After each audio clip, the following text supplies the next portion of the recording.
បាទសួស្តីសូមគោរពជំរាបសួរពុកម៉ែបងប្អូនជាទីមេត្រីបាទ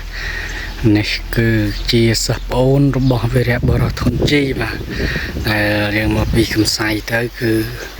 កំសៃគឺងស្អាតតែម្ដងហើយចំណែកនៃសាច់ញាតិក៏ស្អាតដែរបាទនេះគឺបានចាប់កង់រួចរាល់ហើយបាទហើយអ្វីដែលនៅសល់គឺនៅតែក្បាលកំសៃក្តារបង្ក្រាបនេះទូកតែប៉ុណ្ណោះហើយរូបរាងនៃសាច់ញាតិទូកមួយគ្រឿងនេះ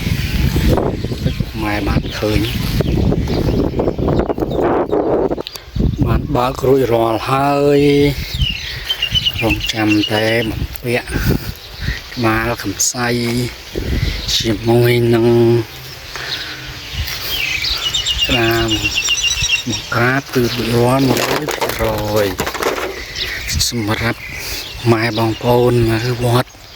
5បាទសូមម៉ែបងប្អូននៅវត្ត5ជួយចែករំលែកផងបាទ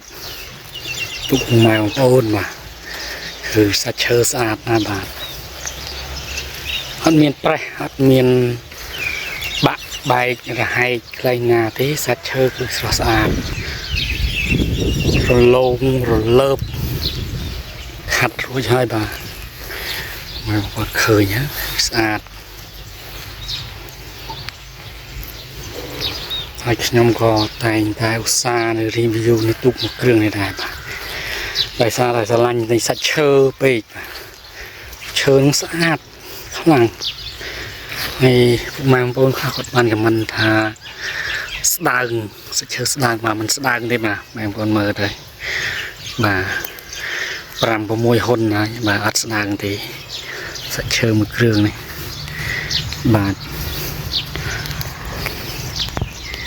សាច់ក្រាស់ល្អណាស់ឈើហើយរាងក៏បានដែរបំពាក់តែក្បាលកសៃក្តារប្រក្រាបចាប់កង់យួរដាក់ក្តារក្របកែវមកមួយគ្រឿងនេះលេងបានឆ្នាំ2026បាទមើលកំសៃគេចុះបោះល្អណាស់បាទខ្ញុំនឹងបន្តឡើងនៅ review នៅខាងលើទៀតបាទពីកំសៃនឹងទៅមុខវិញបាទអញ្ចឹងខ្ញុំចាប់ផ្ដើម review ពីខាងកំសៃទៅខាងមុខវិញ review មើលសាច់ខាងក្នុង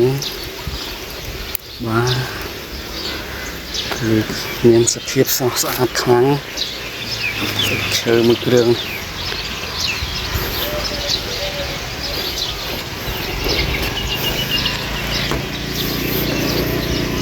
ខាងក្នុង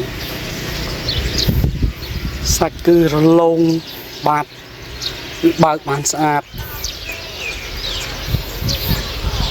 គឺបើកសាច់មានស្អាតខ្លាំងសុំមើលមកអត់មានអាយះអត់មានបាច់សាច់ទេបាទអត់មានប្រេះអត់មានត្រាអីទេគឺសាច់ស្មើភ្លឹងតែម្ដងសុំសរសើរទឹកដៃជាងបាទអំខៀនអំទឿហើយនឹងជាងផ្សេងទៀត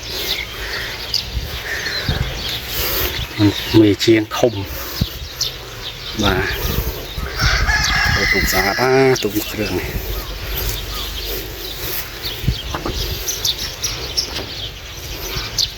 បាទសូមអរគុណសូមជម្រាបលាបាទខុសទៅកន្លែងណាសូមអធិស្ឋានផងបាទ